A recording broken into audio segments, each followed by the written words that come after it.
নমস্কাৰ D.El.Ed entrance এক্সামৰ আজি দ্বিতীয় নম্বৰ ক্লাছ লৈ সকলোকে স্বাগতম জনাইছোঁ। আমি সোশ্যাল ষ্টাডিজৰ বিভিন্ন কেইটা কোৱেশ্যন আমি ডিসকাস কৰি আছোঁ, কেনেকুৱা ধৰণৰ কোৱেশ্যন আহিব পাৰে ডিএলএড এক্সামত। তাৰ লগতে আমি ডিএলএড এন্ট্ৰেন্স এক্সামৰ কাৰণে আমি কোৰ্স এটা প্ৰভাইড কৰিছোঁ মাত্ৰ 149 ৰুপিছত। যদি আপোনালোকে ডিএলএড এন্ট্ৰেন্স এক্সাম দিবলৈ ওলাইছে, সো আপোনালোকে যদি ভালকৈ প্ৰিপাৰেশ্যন কৰিব বিচাৰে, আমাৰ ক্লাছবোৰটো আপোনালোকৰ ফ্ৰী অফ কষ্ট। ক্লাছৰ নামত আপোনালোকে 1 টকাও দিব নালাগে। যদি আপোনালোকে আমাৰ পিডিএফ কেইটা ল'ব বিচাৰে, সো 149 ৰুপিজ আপোনালোকে পে' কৰি আমাৰ পিডিএফ কেইটা ল'ব পাৰিব। এটা নাম্বাৰ দিছোঁ, এই নাম্বাৰটোত আপোনালোকে পে' কৰিব লাগিব। নাম্বাৰটো হৈছে 8638686390। এইটো নাম্বাৰত আপোনালোকে গুগল পে' ফোন পে' যি আছে পে'মেণ্ট কৰি কিনে এই নাম্বাৰটোতে আমাৰ হোৱাটছআপ আছে। আপুনি পে'মেণ্ট কৰাৰ পাছত স্ক্ৰীনশ্বটটো দিবলৈ নাপাহৰিব। এইটো নাম্বাৰতে পে'মেণ্ট কৰিব লাগিব আৰু এই নাম্বাৰটোতে স্ক্ৰীনশ্বটটো দিব লাগিব। সো যিসকলে আমাৰ পিডিএফ কেইটা কোৰ্স কেইটা ল'ব বিচাৰে পিডিএফৰ, সো ইণ্টাৰেষ্টেড হয় আপোনালোকে আমাৰ চাব পাৰে কেনেকুৱা ধৰণৰ কুৱেশ্যন আহিব পাৰে, কি আহিব পাৰে, ভালকৈ পঢ়িব পাৰে যদি এজন শিক্ষক হ'বলৈ মন আছে। ঠিক আছে, আমাৰ ফাৰ্ষ্ট পাৰ্টটো বহুতে আঁকোৱালি লৈছে। প্ৰথম পাৰ্টটো আপোনালোকে যদি চোৱা নাই চাব, আজি এইটো ছেকেণ্ড পাৰ্ট। সো নাম্বাৰটো স্ক্ৰীনশ্বট মাৰি ল'ব।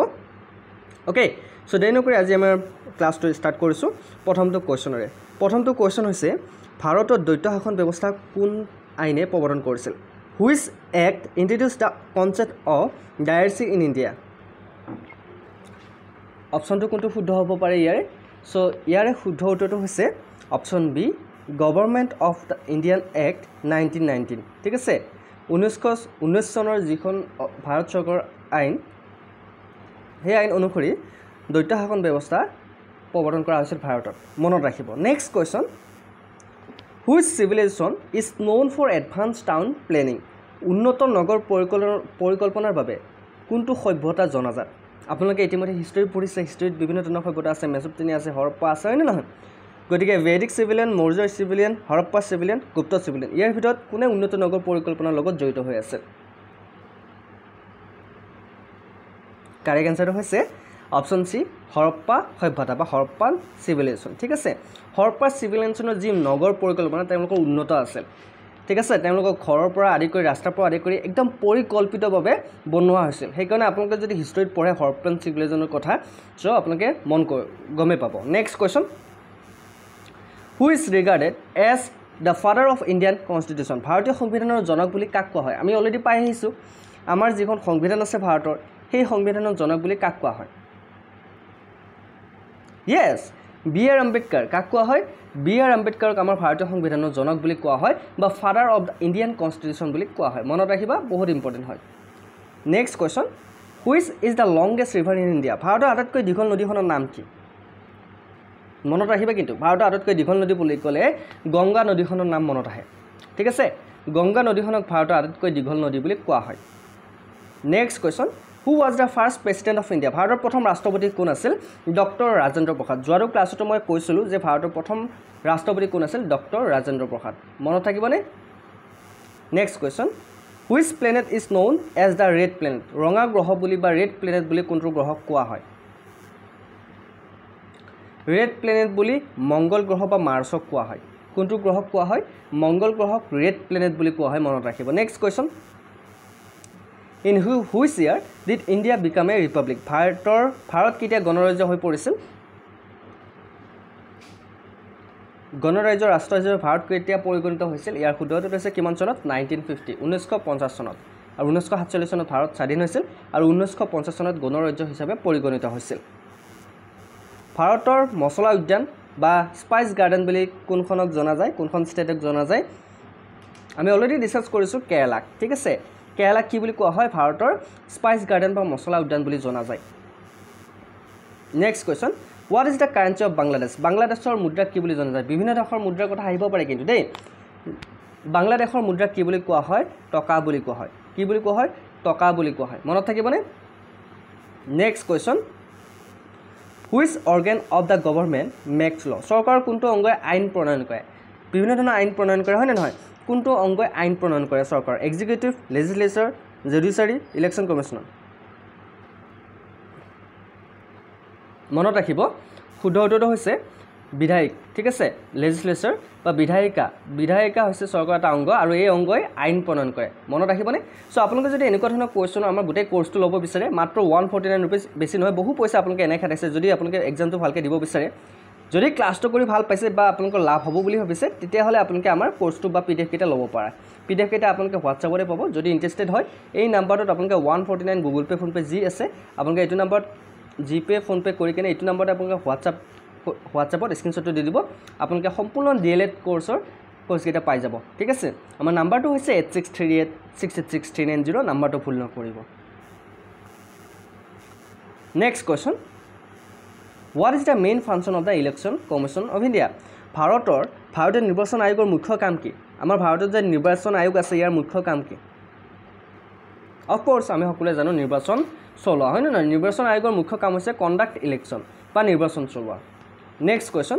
Which Indian state has the largest forest cover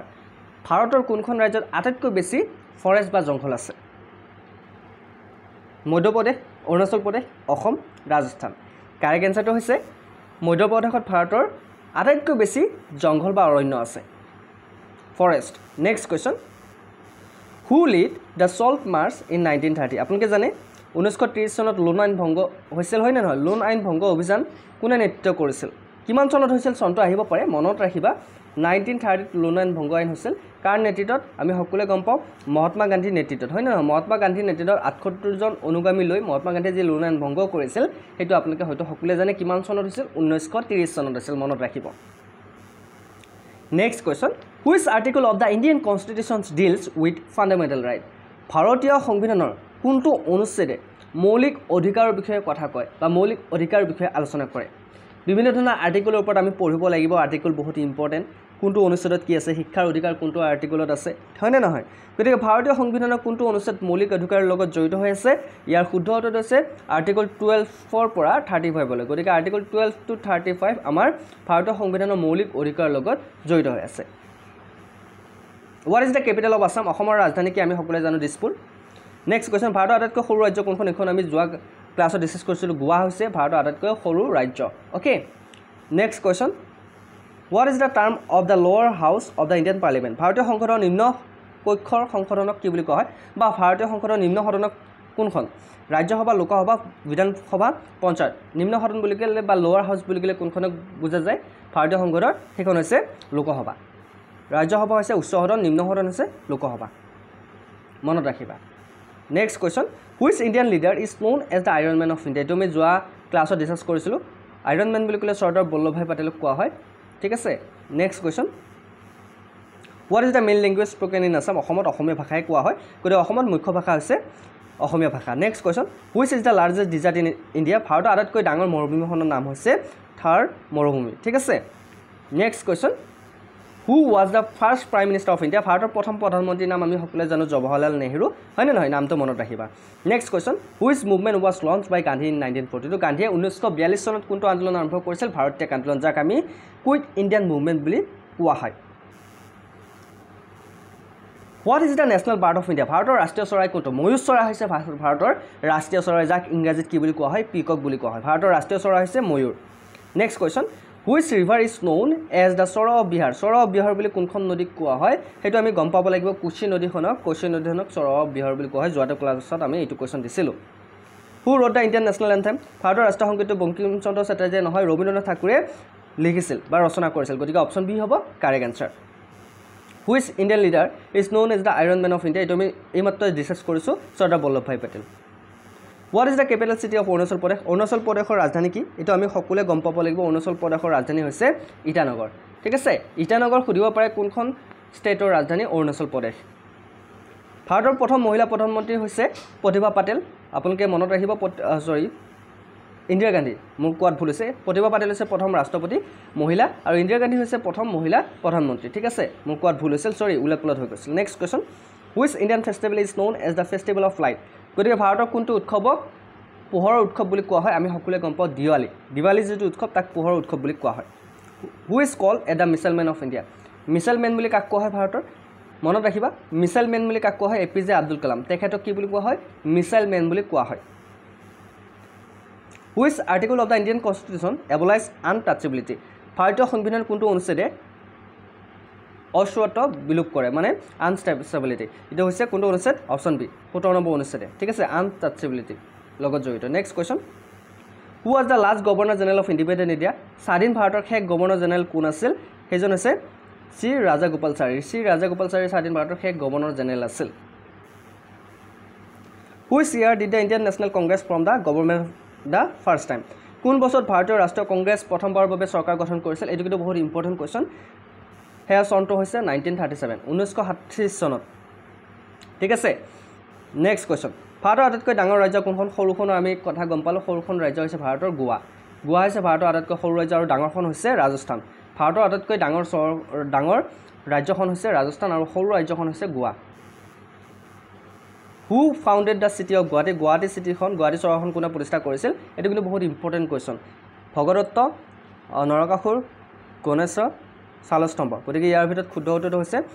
ৰজা নৰকাসুৰ বা কিং নৰকাসুৰে ভাৰতৰ গুৱাহাটী চহৰখন প্ৰতিষ্ঠা কৰিছিল what is the roll of the finance minister বা ফাইনেন্স কমিশ্যন অফ ইণ্ডিয়া ভাৰতৰ বিত্ত আয়োগৰ ভূমিকা কি আমাৰ ভাৰতৰ বিত্ত আয়োগৰ ভূমিকা এটাই সেইটো হৈছে ৰাজ্যসমূহক ধন বিতৰণ কৰা ঠিক আছে এল'কেটেড ফাণ্ড টু ষ্টেট গতিকে মনত ৰাখিবা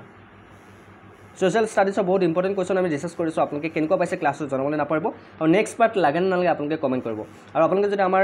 চেনেলটো ছাবস্ক্ৰাইব কৰা নাই বিশ্বাস কৰিব ইউটিউব চেনেলটো ছাবস্ক্ৰাইব কৰিব লগতে আমাৰ ফেচবুক আৰু ইনষ্টাগ্ৰাম পেজটো ফ'ল' কৰি ল'ব who wrote the book discovery of India কিতাপখন কোনে ৰচনা কৰিছিল জৱাহৰলাল নেহৰুৱে ঠিক আছে next question what does the term satyagraha mean সত্যাগ্ৰহৰ শব্দটোৰ অৰ্থ কি কেতিয়াবা সুধিব পাৰে অহিংস প্ৰতিবাদ নন ভায়লেন্স ৰেজিষ্টেন্স যাক আমি অহিংস প্ৰতিবাদ বা সত্যাগ্ৰহ শব্দটোৰ লগত ৰিজাব পাৰোঁ হু was the first chief minister of Assam অসমৰ প্ৰথম মুখ্যমন্ত্ৰী হৈছে গোপীনাথ বৰদলৈ আমি সকলোৱে গম পাওঁ যে গোপীনাথ বৰদলৈ হৈছে অসমৰ প্ৰথম মুখ্যমন্ত্ৰী which state ended the first Anglo Maratha war প্ৰথম ইংৰাজ মাৰাঠা যুদ্ধ ক'ত চুক্তিৰে শেষ কৰা হৈছিল কোনখন চুক্তিৰে শেষ কৰা হৈছিল প্ৰথম যিখন এংলো আৰু মাৰাঠাসকলৰ মাজত যুদ্ধ হৈছিল সেইখন হৈছে চুক্তি অফ চালবাই চুক্তিত শেষ কৰা হৈছিল ঠিক আছে what is the full form of UNESCO সম্পূৰ্ণ নামটো সুধিব পাৰে ইউনেস্কো সম্পূৰ্ণ নামটো মই আপোনালোকক অলৰেডি কৈছিলোঁ United Nations educations science and cultural organization বহুতে নাজানে ঠিক আছে অপশ্যন এটো হ'ব শুদ্ধ উত্তৰ United Nations education science and culture organization গতিকে ইউনেস্কোৰ সম্পূৰ্ণ নামটো আপোনালোকে ভালকৈ চাই ল'ব next question which is the oldest university in India ভাৰতৰ আটাইতকৈ পুৰণি বিশ্ববিদ্যালয়খনৰ নাম হৈছে নালন্দা বিশ্ববিদ্যালয় ঠিক আছে নালন্দা বিশ্ববিদ্যালয় হৈছে ভাৰতৰ আটাইতকৈ পুৰণি বিশ্ববিদ্যালয় কেতিয়াবা আপোনালোক সুধিব পাৰে পৰীক্ষাত মনত ৰাখিব next question who among the following was not a member of drafting committee of the Indian constitution তলত উল্লেখ কৰা কোন ব্যক্তি ভাৰতীয় সংবিধানৰ খচৰা নিৰ্মাণ সমিতিৰ সদস্য আছিল তেখেত হৈছে আমাৰ সকলোৰে জনপ্ৰিয় জৱাহৰলাল নেহৰু ঠিক আছে what is the primary source of the Indian constitution ভাৰতীয় সংবিধানৰ মুখ্য উৎস কি আমাৰ ভাৰতীয় সংবিধানৰ মুখ্য উৎস এই গোটেইকেইটাই ব্ৰিটিছ সংবিধান ব্ৰিটিছ কনষ্টিটিউশ্যন আমেৰিকান সংবিধান আৰু আইৰিছ সংবিধান এই গোটেইকেইখন সংবিধান হৈছে আমাৰ ভাৰতৰ সংবিধানৰ মুখ্য উৎস গতিকে অপশ্যন ডি হ'ব correct answer which Indian state was formerly known as Cachar কোনখন ৰাজ্যক পূৰ্বতে কাছাৰ বুলি জনা গৈছিল সেইখন হৈছে আমাৰ কোনখন য়েছ শুদ্ধ উত্তৰটো হৈছে অসমক পূৰ্বতে কাছাৰ বুলি জনা গৈছে তাৰ পূৰ্বে প্ৰাগজ্যোতিষপুৰ বুলি জনা গৈছে next question who introduced the ryotwari system in India ভাৰতত ৰাইটৰী ব্যৱস্থা কোনে প্ৰৱৰ্তন কৰিছিল Lord Cornwallis Thomas Munro Lord Dalhousie Warren Hasting ইয়াৰ ভিতৰত কোনে ৰাইটাৰী যিটো ব্যৱস্থা সেইটো ভাৰতত প্ৰৱৰ্তন কৰিছিল য়েছ শুদ্ধ উত্তৰটো হৈছে থমাছ মুনৰো ঠিক আছে next question which committee recommended the establishment of the planning commission of India in India ঠিক আছে ভাৰতত পৰিকল্পনা আয়োগৰ স্থাপনৰ পৰামৰ্শ কোনটো সমিতিয়ে দিছিল সেই সমিতিখনৰ নাম কি সুধিব পাৰে সেই সমিতিখনৰ নাম হৈছে চৰকাৰ সমিতি ঠিক আছে চৰকাৰ সমিতি কোঠাৰী সমিতি গাৰ্ডগিল কমিটি AICCI কমিটি এই গোটেইকেইটা কমিটিৰ ওপৰত চাব গতিকে শুদ্ধ উত্তৰটো হৈছে option A next question who is known as the architect of modern India আধুনিক ভাৰতৰ স্থপতি হিচাপে কাক জনা যায় সেইজন হৈছে Jawaharlal Nehru next question what was the main aim of the Simon commission Simon আয়োগৰ মুখ্য উদ্দেশ্য কি আছিল বহুত ইম্পৰ্টেণ্ট কুৱেশ্যন দেই ছ'চিয়েল ছায়েন্সৰ আমি বহুত ইম্পৰ্টেণ্ট কুৱেশ্যন আমি ডিছকাছ কৰিছোঁ যে DLED এক্সামৰ কাৰণে খুবেই ইম্পৰ্টেণ্ট চাইমন কমিশ্যন বা আয়োগৰ কথা আপোনালোকে শুনিছে গতিকে চাইমন আয়োগৰ মুখ্য উদ্দেশ্য আছিল যে review the working of government of Indian act 1999 মানে 1919 চনৰ ভাৰত চৰকাৰ আইনৰ যি আইন কৰা হৈছিল সেই আইনখন পৰ্যালোচনা কৰা মনত থাকিবনে চাইমন আয়োগৰ মুখ্য উদ্দেশ্য কি আছিল 1919 চনত যিখন আইন অনা হৈছিল ভাৰত চৰকাৰৰ সেই আইনখনৰ পৰ্যালোচনা কৰা ঠিক আছে next question who started the Ghadar party কোনে আৰম্ভ কৰিছিল লালা হাৰদয়াল ভগত সিং সুভাষ চন্দ্ৰ বসু বাল গংগাধৰ তিলক ইয়াৰ শুদ্ধ উত্তৰটো হৈছে লালা হাৰদয়াল তেখেতে গাদাৰ পাৰ্টি আৰম্ভ কৰিছে ওকে ইতিমধ্যে আমি 50টা কোৱেশ্চন ডিসকাস কৰিলো ইতিমধ্যে আপোনালোকে ক্লাছটো কৰি বৰিং হোৱা নাই নিশ্চয় মই ভাবো যদি ভাল পাইছে এটা লাইক কৰি দিব আৰু যদি আপোনালোকে আমাৰ পেমেন্ট কৰা নাই আমাৰ কোৰ্সটো যদি ল'ব বিচাৰিছে এই নাম্বাৰটোত গুগল পে ফোন পে কৰি আপোনালোকে 149 रुपीस পেমেন্ট কৰি আমাৰ পিডিএফ এটা ল'ব পাৰে ডিএলএড এক্সামৰ কাৰণে যদি ইন্টাৰেষ্টেড হয় এক্সামৰ কাৰণে সিৰিয়াসলি হয় আপোনালোকে যে এক্সামটো যদি সিৰিয়াসলি লৈছে তেনেহলে কোৰ্সটো লৈ ল'ব পাৰে বহুত ইম্পৰ্টেন্ট কোৱেশ্চন আমি লৈ আহিছো আপোনালোকৰ কাৰণে মাত্ৰ 149 रुपीसত আপোনালোকে পিডিএফ পাব আপোনালোকে হোৱাটছআপতে পাব বহুকেইটা পিডিএফ পাব এটা দুটা নহয় বহুকেইটা কোৱেশ্চনৰ লগতে আপোনালোকে পিডিএফ পাব সো যিসকল ইন্টাৰেষ্টেড ক্যান্ডিডেট আছে আপোনালোকে আমাৰ এই নাম্বাৰটোত পেমেন্ট কৰি কেনে স্ক্ৰিনশ্বট দি কেনে আপোনালোকে পিডিএফ এটা ল'ব পাৰে নাম্বাৰটো হৈছে 8638686390 নেক্সট আৰু 50টা কোৱেশ্চন আছে অতি সোনকালে শেষ কৰি দিম ক্লাছটো শেষলৈকে কৰিব কোৱেশ্চন নম্বৰ 51 ৰাজ্য নীতি নিৰ্ধাৰণমূলক সূত্ৰ কি what is the directive principle of state policy directive principle of state policy বুলি ক'লে আপোনালোকে মনত ৰাখিব লাগিব সেইটো হৈছে আমাৰ কি চৰকাৰলৈ নিৰ্দেশনা গাইডলাইনছ টু দ্য গভৰ্ণমেণ্ট ঠিক আছে next question which freedom fighter is known for the slogan Jai Jeevan Jai Kisan গতিকে জয় জীৱন জয় কিষাণ এই শ্লোগানটো দিয়া স্বাধীনতা সংগ্ৰামীজনৰ নাম কি এই শ্লোগানটো কোনে দিছিল জয় জৱান জয় কিষাণ এই শ্লোগানটো দিছিল লাল বাহাদুৰ শাস্ত্ৰীয়ে Jai Jawan Jai Kisan the battle of Plassey of fought in which year Palashi যুদ্ধ কোন চনত হৈছিল বহুত ইম্পৰ্টেণ্ট পলাচী যুদ্ধ কোন চনত হৈছিল মই কৈছিলোঁ নে আপোনালোক যোৱাটো ক্লাছত 1757ত 1757 চনত পলাচী বিপ্লৱ বা পলাচী যুদ্ধ হৈছিল আৰু 1857 চনত চিপাহী বিদ্ৰোহ হৈছিল এই দুটা চনৰ মাজত আপোনালোকৰ মনত ৰাখিব ডিফাৰেন্স এইটোৱে যে 1757 চনত পলাচী যুদ্ধ হৈছিল আৰু 1857 চনত চিপাহী বিদ্ৰোহ হৈছিল What is the significance of the year 1947 in India history 1947 চনৰ ভাৰতীয় ইতিহাসত কি গুৰুত্ব আছে 1947 চনত যি ভাৰতীয় ইতিহাস আছে তাতে কিহৰ গুৰুত্ব আছে ভাৰত স্বাধীনতা লাভ কৰিছিল সেই চনটোত গতিকে এই চনটোৰ মহত্ব আছে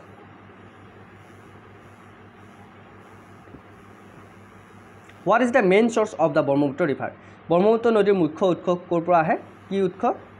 তিব্বতৰ পৰা ব্ৰহ্মপুত্ৰ নদীখন বৈ আহে হয়নে নহয় next question who among the following was a famous leader of the Swadeshi movement স্বদেশী আন্দোলনৰ পক্ষাত নেতা কোন আছে বাল গংগাধৰ তিলক গোপাল কৃষ্ণ গোখলে বিপিন চন্দ্ৰ পাল জৱাহৰলাল নেহেৰু ভাবিচিন্তি উত্তৰ দিব দেই বহুত ইম্পৰ্টেণ্ট কিন্তু কাৰেক্ট আনসাৰ শুদ্ধ উত্তৰটো হৈছে বিপিন চন্দ্ৰ পাল হৈছে স্বদেশী আন্দোলনৰ পক্ষাত নেতা next question What is the name of the first Indian satellite? ভাৰতৰ প্ৰথম ভাৰতীয় উপগ্ৰহৰ নাম হৈছে আৰ্যভট বহুত ইম্পৰ্টেণ্ট কিন্তু আৰ্যভট হৈছে প্ৰথম ভাৰতীয় উপগ্ৰহ নেক্সট কোৱেশ্চন ভাৰতীয় ৰাষ্ট্ৰীয় সেনা বা আইএনএৰ প্ৰতিষ্ঠাতা কোন আছিল হু was the founder of the Indian National Army INA আইএনএৰ প্ৰতিষ্ঠাতা কোন আছিল তেখেত হৈছে সুভাষ চন্দ্ৰ বসু আইএনএৰ প্ৰতিষ্ঠাতা আছিল বহুতে নাজানে কিন্তু next question What was the main demand of the Khilafat movement খিলাফত আন্দোলনৰ মুখ্য দাবী কি আছিল খিলাফত আন্দোলন কিহৰ কাৰণে হৈছিল আৰু ইয়াৰ দাবীটো কি আছিল যদি আপোনালোকে নাজানে কেনেকৈ আপোনালোকে পৰীক্ষাত লিখিব সৰু কথাবোৰ আপোনালোকে পাহৰি পেলাই হয়নে গতিকে খিলাফত আন্দোলনৰ মুখ্য দাবী হৈছিল যে খিলাফত পুনৰুদ্ধাৰ মানে ৰেজিষ্ট্ৰেশ্যন অফ খিলাফত ঠিক আছে নেক্সট কোৱেশ্চন বড়ো ভাষা প্ৰধানকৈ কোনখন ৰাজ্যত কোৱা হয় the language Bodo is primarily spoken in which state সেইখন হৈছে অসমত বড়ো ভাষা প্ৰধানকৈ কোৱা হয় Which city is known as the Manchester of India? যোৱাকালি মই এইটো দিছিলোঁ অসমৰ মানচেষ্টাৰ বুলি কোনখন চহৰক কোৱা হয় মানচেষ্টাৰ অফ ইণ্ডিয়া বুলি অসমৰ নহয় দেই ভাৰতৰ মানচেষ্টাৰ বুলি কোনখন কোৱা হয় ভাৰতৰ মানচেষ্টাৰ বুলি আহমেদাবাদক কোৱা হয় আৰু অসমৰ মানচেষ্টাৰ বুলি কোনখন চহৰক কোৱা হয় শুৱালকুছি অসমৰ মানচেষ্টাৰ বুলি কোৱা হয় আৰু ভাৰতৰ মানচেষ্টাৰ বুলি কাক কোৱা হয় আহমেদাবাদক ঠিক আছে next question who was the first president of India ভাৰতৰ প্ৰথম ৰাষ্ট্ৰপতি কোন আছিল ৰাজেন্দ্ৰ প্ৰসাদ ঠিক আছে Which is the longest river in India? Ganga হৈছে ভাৰতৰ আটাইতকৈ দীঘল নদী What was the main purpose of the Rowlatt Act? Rowlatt আইন কিয় প্ৰৱৰ্তন কৰা হৈছিল প্ৰধান উদ্দেশ্য কি আছিল Rowlatt আইনখন প্ৰৱৰ্তন কৰাৰ প্ৰধান উদ্দেশ্য আছিল যে বিপ্লৱী কাৰ্যকলাপক নিয়ন্ত্ৰণ কৰিবলৈ এই আইনখন প্ৰৱৰ্তন কৰা হৈছিল টু কণ্ট্ৰল ৰিভলিউচনাৰী এক্টিভিটি ঠিক আছে সো আহিব পাৰে কেতিয়াবা The headquarter of the United Nations is located in which city? জাতিসংঘৰ মুখ্য কাৰ্যালয় কোনখন চহৰত অৱস্থিত নিউয়ৰ্ক জেনেভা পেৰিছ লণ্ডন বহুত ইম্পৰ্টেণ্ট কোৱেশ্চন জাতিসংঘৰ যেটো মুখ্য কাৰ্যালয় আছে হেতু আছে নিউয়ৰ্কত আছে মনত থাকিবনে কোড আছে নিউয়ৰ্কত আছে ইনকালাব জিন্দাবাদ স্লোগান কোনে দিছিল which leader gave the slogan Inquilab Zindabad Bhagat Singh Subhash Chandra Bose Mahatma Gandhi Jawaharlal Nehru correct আনসাৰটো হৈছে ভগত সিঙে ইনকালাব জিন্দাবাদ এই স্লোগানটো দিছিল who was the first Indian women to become the president of Indian National Congress ভাৰতৰ ৰাষ্ট্ৰীয় কংগ্ৰেছৰ প্ৰথম মহিলা সভাপতি কোন আছিল ভাৰতৰ ৰাষ্ট্ৰীয় কংগ্ৰেছ বুলি কৈছে ঠিক আছে ভাৰতৰ বুলি কোৱা নাই ভাৰতীয় ৰাষ্ট্ৰীয় কংগ্ৰেছৰ প্ৰথম মহিলা সভাপতি আছিল সৰোজিনী নাইডু বহুত ইম্পৰ্টেণ্ট কুৱেশ্যনবোৰ ভাল লাগিছে নাই ক্লাছটো কৰি ভাল লাগিছে নাই ক্লাছটো আমাৰ তোমালোকৰ কাৰণে ডিএলএডৰ আমাৰ ছেকেণ্ডটো ক্লাছ চ' যদি তোমালোকে আগ্ৰহী তোমালোকে ইণ্টাৰেষ্টেড হয় তেনেহ'লে আমি আৰু ক্লাছ আনিবলৈ আমি চেষ্টা কৰিম next question which constitutional amendment gave panchayat Raj institution constitution status কোনখন সংবিধানে সংশোধনে পঞ্চায়ত ৰাজ প্ৰতিষ্ঠানক সাংবিধানিক স্বীকৃতি দিছিল কাৰেক্ট এনচাৰটো হৈছে ৭৩তম সংশোধনে ঠিক আছে 73rd এমেণ্ডমেণ্ট অপশ্যন চি হ'ব correct answer who was the leader of the patient revolt in Telangana কৃষক বিদ্ৰোহৰ নেতা কোন আছিল তেলেংগানাত যি কৃষক বিদ্ৰোহ হৈছিল সেই কৃষক বিদ্ৰোহৰ নেতা আছিল কুমৰাম ভীম নামটো মনত ৰাখে কুমৰাম ভীম which river ফ্ৰমছ the famous Dhundhar ফলছ কোনটো নদী প্ৰকৃত ধোঁৱাধৰ জলপ্ৰপাত সৃষ্টি কৰিছে ধোঁৱাধৰ যিটো জলপ্ৰপাত সেইটো সৃষ্টি কৰিছে নৰ্মদা নদীয়ে ঠিক আছে next question what is the main object of the green revolution in India ভাৰতত গ্ৰীণ ৰিভলিউশ্যনৰ মুখ্য উদ্দেশ্য কি আছিল মুখ্য উদ্দেশ্য আছিল কৃষি উৎপাদন বৃদ্ধি ঠিক আছে ইনক্ৰিজ এগ্ৰিকালচাৰ প্ৰডাকশ্যন গ্ৰীণ ৰিভলিউশ্যনৰ মুখ্য উদ্দেশ্য the Indian state of Mizoram share its border with which country Mizoram ৰাজ্যখনে কোন দেশৰ সীমান্তত ভাগ কৰে সীমান্তত অৱস্থিত সেইখন হৈছে ম্যানমাৰ ঠিক আছে ম্যানমাৰৰ লগত মিজোৰাম ৰাজ্য অৱস্থিত ম্যানমাৰ সীমান্ত next question who was the first women prime minister of India ভাৰতৰ প্ৰথম মহিলা প্ৰধানমন্ত্ৰী কোন আছিল ইন্দিৰা গান্ধী অলপ আগতে ডিছকাছ কৰিছিলোঁ what is the theme of the স্বচ্ছ ভাৰত অভিযান স্বচ্ছ ভাৰত অভিযানৰ মুখ্য উদ্দেশ্য কি আছিল ক্লিন ইন ইণ্ডিয়া ঠিক আছে ক্লিন ইণ্ডিয়া পৰিষ্কাৰ ভাৰত হৈছে স্বচ্ছ ভাৰতৰ মুখ্য উদ্দেশ্য who is considered the father of Indian constitution ভাৰতৰ সংবিধানৰ পিতা বুলি কাক কোৱা হয় বি আৰ আম্বেদকাৰ ঠিক আছে বি আৰ আম্বেদকাৰক সংবিধানৰ জনক বুলি কোৱা হয় পিতৃ বুলি কোৱা হয় নেক্সট কুৱেশ্যন অসমৰ বড়ো জাতিয়ে কোনটো জনগোষ্ঠী উৎসৱ পালন কৰা হয় সেইটো হৈছে বৈশাগু কোনে পালন কৰে কেতিয়াবা আহিব পাৰে বড়োসকলে পালন কৰে next question what is the capital of Arunachal প্ৰদেশৰ ৰাজধানী হৈছে ইটানগৰ আমি অলপ আগতে ডিছকাছ কৰিছিলোঁ next question who started the Chipko movement Chipko আন্দোলন কোনে আৰম্ভ কৰিছিল চিপকো আন্দোলন আৰম্ভ কৰিছিল সুন্দৰলাল বৰুৱাই মনত ৰাখিবা আৰু বহুকেইটা কুৱেশ্যন আছে তোমালোকে ক্লাছটো শেষলৈকে কৰিবা ঠিক আছে next question what is the currency of Bhutan ভূটানৰ কাৰেঞ্চি বা মুদ্ৰাক কি বুলি কোৱা হয় গোলটুম ৰুপি ডলাৰ টাকা ইয়াৰ শুদ্ধটো হৈছে গোলটুম ভূটানৰ মুদ্ৰাক কি বুলি কোৱা হয় গোলটুম বুলি কোৱা হয় next question which state is largest producer of T India ভাৰতৰ আটাইতকৈ বেছি চাহ উৎপাদন কোনখন ৰাজ্যত কৰা হয় কাৰেক্ট এনচাৰ হৈছে অসমত ঠিক আছে next question the Jallianwala Bagh massacre took place in which year Jallianwala Bagh হত্যাকাণ্ড কোন বছৰত সংঘটিত কৰা হৈছিল 1919 ঠিক আছে 1919 চনত জালিয়ানৱালাবাগ হত্যাকাণ্ড সংঘটিত কৰা হৈছিল চনটো মনত ৰাখিব বহুত ইম্পৰ্টেণ্ট হয় নেক্সট কুৱেশ্যন ভাৰতীয় ৰাষ্ট্ৰীয় গীতৰ ৰচয়িতা কোন আছিল সেইজন হৈছে ৰবীন্দ্ৰনাথ ঠাকুৰ ঠিক আছে next question which article of the Indian constitution guaranteed the right to education ভাৰতীয় সংবিধানৰ কোনটো অনুচ্ছেদে শিক্ষাৰ অধিকাৰৰ কথা নিশ্চিত কৰিছে সেই অনুচ্ছেদটো হৈছে আৰ্টিকল 21A ঠিক আছে শিক্ষাৰ অধিকাৰৰ লগত জড়িত next question what is the main aim of the national rural employment guarantee act NREGA জাতীয় গ্ৰাম্য ব্যৱস্থা গ্যাৰাণ্টি আইনৰ মুখ্য উদ্দেশ্য কি আছিল মুখ্য উদ্দেশ্যটো আছিল কি বাৰু য়েছ কৰ্মসংস্থান প্ৰদান কৰা ঠিক আছে next question which city is call silicon valley of India ভাৰতৰ চিলিকন ভেলী বুলি কোনখন চহৰক জনা যায় আমি গম পাওঁ যে বেংগলুৰু ভাৰতৰ চিলিকন ভেলী বুলি জনা যায় নেক্সট কুৱেশ্যন নাগালেণ্ডৰ মুখ্য ভাষা কি what is the language spoken in নাগালেণ্ডৰ মুখ্য ভাষা হৈছে ইংৰাজী next question who was the first women governor of N India state ভাৰতৰ প্ৰথম মহিলা ৰাজ্যপাল কোন আছিল এইটো কিন্তু বহুত ইম্পৰ্টেণ্ট কুৱেশ্যন আপোনালোকে যদি নাজানে যদি লাভ পাইছে আপোনালোকে ভিডিঅ'টো লাইক কৰিবলৈ নাপাৰিব শ্বেয়াৰ কৰিবলৈ নাপাৰিব লগ বন্ধুক যিসকলৰ হাতত কিতাপ নাই ঠিক আছে চ' ইয়াৰ শুদ্ধটো হৈছে অপশ্যন বি বিজয়লক্ষ্মী পণ্ডিত তেখেতৰ ভাৰতৰ প্ৰথম মহিলা ৰাজ্যপাল আছিল নেক্সট কুৱেশ্যন বিহু উৎসৱ প্ৰধানকৈ কোনখন ৰাজ্যত উদযাপন কৰা হয় অসমত আমি সকলোৱে জানো নেক্সট কুৱেশ্যন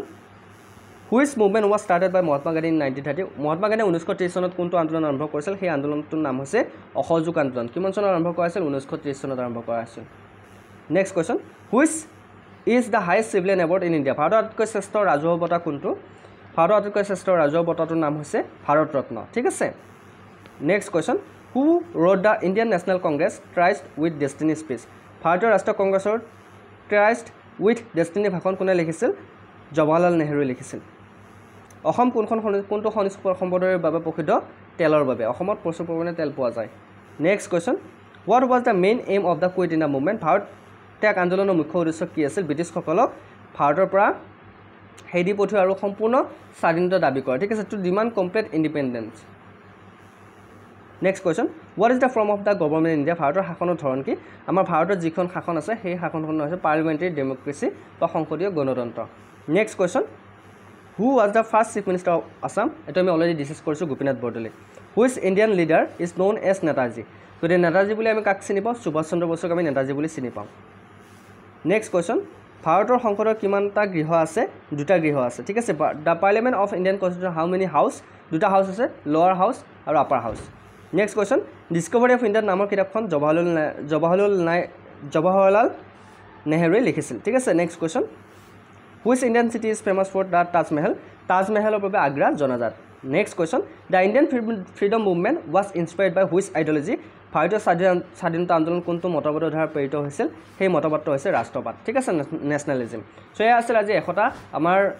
ছ'চিয়েল ষ্টাডিজৰ কুৱেশ্যন যি DLED এক্সামৰ কাৰণে আমি আনিছোঁ এণ্ট্ৰেন্স এক্সামৰ কাৰণে যদি আপোনালোকে সম্পূৰ্ণ আমাৰ কোৰ্চটো ল'ব বিচাৰে আমাৰ DLED এক্সামৰ মাত্ৰ 149 ৰুপিছত আপোনালোকে ল'ব পাৰিব যদি আপোনালোকে ইণ্টাৰেষ্টেড হয় এই নাম্বাৰটোত আপোনালোকে পে'মেণ্ট কৰি কেনে 149 ৰুপিজ আপোনালোকে এই নাম্বাৰটোতে স্ক্ৰীনশ্বট দি দিব হোৱাটছএপত আপোনালোকে PDF পাই যাব বেছি নহয় 149টা আপোনালোকে বহুকেইটা PDF পাই যাব যি আপোনালোক হেল্প কৰিব DLED এক্সাম দিবৰ কাৰণে হয়তো আপোনালোকে বহুতে আগতে DLED এক্সাম দি পোৱা নাই বহুতে দিছে যিসকল ইণ্টাৰেষ্টেড হয় লৈ ল'ব পাৰে নাম্বাৰটো আমাৰ হৈছে 8638 686 390 চ' আজিলৈ মানে অন্য ভিডিঅ'ত আকৌ লগ পোৱাৰ প্ৰতিশ্ৰুতিৰে জয় হিন্দ জয় অসম